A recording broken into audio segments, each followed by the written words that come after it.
Why do we often sacrifice unconsciously the most important values that motivate our behavior?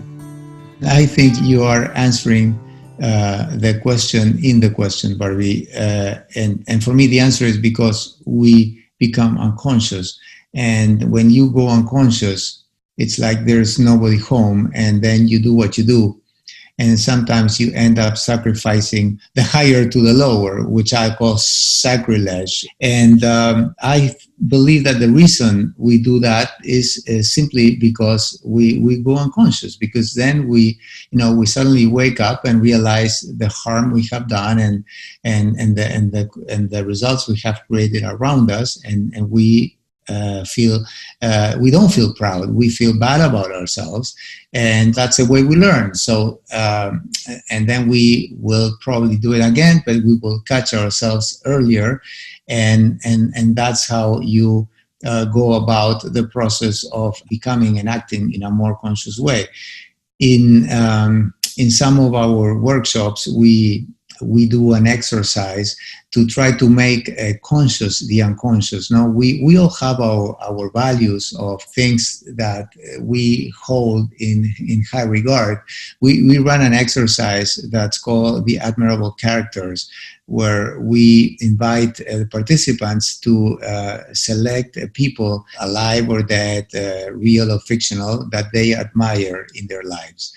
And people come up with different types of characters: Mother Teresa, Gandhi, William Wallace, etc., etc., etc. And when they list the qualities that they admire in these characters, those qualities are always, almost in 100% of the time, process qualities. They admire the valor, their persistence, the humility, the capacity to love others, their service, etc., etc., etc.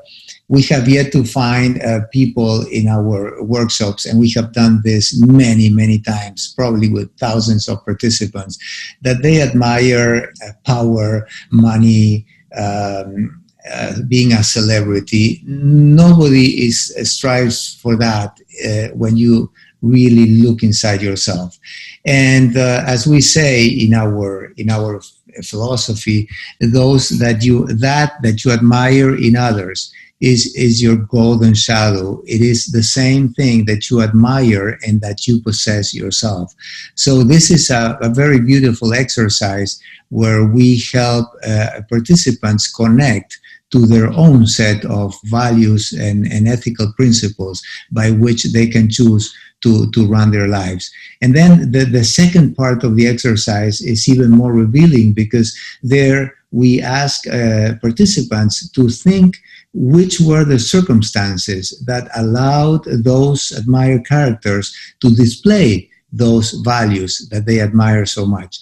And normally, the conditions that will enable those values to shine are conditions of difficulty, conditions of challenge, conditions where those values are put to the test. So we like to say anybody can sail in calm waters, but when the sea gets stormy, these set of principles and values are the ones that keep you steady and sailing, keeping your course. And so I think it was a long answer to a short question, but I really connect with this principle in our philosophy, and I love to address this with participants and get into deeper conversations and dialogues with them about this, because this really, this can change your life.